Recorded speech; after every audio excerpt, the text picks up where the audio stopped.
Anong bili ng Pangulo? Wala naman, nag-appeal lang siya. Ano ka nagaling na, sir?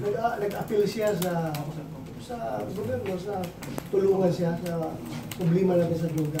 Sa paano paraan, sir? Paano paraan? Yung use their powers, yung kanilang gamitin nila yung resources nila para sa war on drugs. Gamitin nila, yung appeal. Marami sila, sir, pumunta. Marami. Mga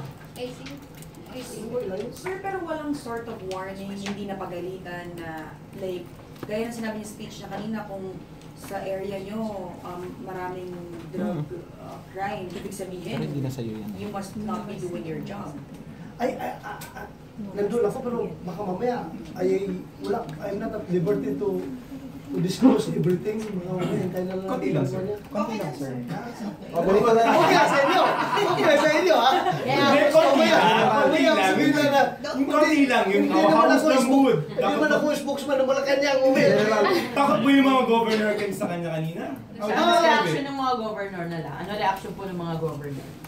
Tumatawa pag nagluloko si Presidente. Pero yung iba, seryoso no, sa start pa lang. Pero meron na doon sa listahan, so nung nagpunta doon, meron na kami. Yes or no lang, sir? Yes or no? Nag-handshake mo sa akin, ha? compare mo na lang yung mood dun sa mayors, dun sa governors. Ano yung Ano di kayo sa mayor? magkapareho lang ba yung mood nung sa governors sa mayors o mas galit? Mas kuhan siya dito sa mga gobyerno. Kasi Mas- ilang mga gobyerno na mas ano siya, mas ano? Mas kalmado. mas kalmado at more on appeal, not more on threat na papabaril ko kayo sa chief of police yung pag ayusin. Walang ganun. Anong ginawa mo, sir? Marami rin pong mura yung Oo. speech na. Kunti lang. Normal. Kasi hindi ka kaya sa mga mayor, mas marami talaga mayor involved, di ba? Kasi mas Ang mayor, maraming mura. Last question na si Benji, ha? Last question na si Benji. Sir, dun sa narinig ninyo, dun sa Department of Justice, na pwedeng gawin siyang state witness itong si Santa Isabel. Ano po ay yung susunod ninyong hakbang ngayon, sir, na narinig niyo? Tatawagan ko yung NBI o kung sino gumawa ng investigation na yun. Usapin ko sila. How come gawin yung state witness yung mas guilty? Baka mamaya ano-ano pinagsasabi niya doon sa NBI na trying to save his ass.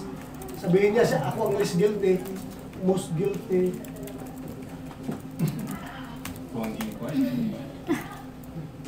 O, ito na.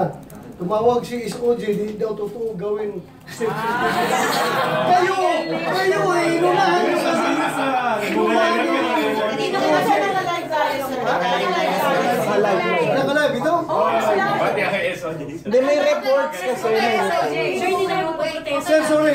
Secretary of Justice, sir. Sorry, dahil nag-react lang po ako sa... Itong media, sir, pagalitan mo, sir. Sila nagsabi na gawin state witness. So, tumawag si Isoji, hindi daw. Totoo naman talaga, hindi talaga siya karapat-dapat. Hindi siya karapat-dapat. Siya ang most guilty. Tapos, last question na talaga. Sir, ay, ikaw pala. Sir, Jojo. sa Human Rights Watch, kasi sabi nila, yung pagkamatay ng Korean businessman, ibig sabihin na, hindi na yung breakdown ng rule of law under the Human Rights Watch. Ano? May breakdown daw ng rule of law under the administration. Bakit daw? Totoo po ba? Nasa pagkamatay daw po ng Korean, na ginagamit daw. Bakit ngayon lang ba napatayan ng Koreano? Panahon lang ni Presidente Duterte? Di ba ang daming namatay doon? Ibang pulis yung programa ng Presidente para excuse. For all you know, iplangkahan tayo, mas maraming krimen ginawa noon pa sa hindi pa panahon ni Presidente Duterte, yung mga pulis sa sindikato na yan na hindi nalalaman dahil yung liderato ng PNP hindi ganun katindi yung paghahabol, pag-internal cleansing ng kapulisan. Sorry po sa mga tandaan na si PNP. Sorry po. I don't mean to offend. Hindi man din sila magtapang-tapangan kung wala silang presidente na back up na ganun katapang rin na presidente. Ako, si PNP lang ako. Ganun ba ako kasiga maghabol ito sa mga sindikatong polis, itong mga iskalawag na polis kung wala akong presidente na back up na nagsasabing, go ahead, back upan kita. Ganon yung dilema ng mga previous leadership ng PNP. Wala silang presidente na gano'ng katindi ang backup. Pero kaya hindi nalaman itong mga ganitong krimen. Sir, pero ang sinasabi ng Human Rights Watch, yun daw po yung ginagamit na excuse ng ibang pulis na nagiging involved sa crime. Yun ang ginagamit na excuse na baka pa naman sila ng presidente.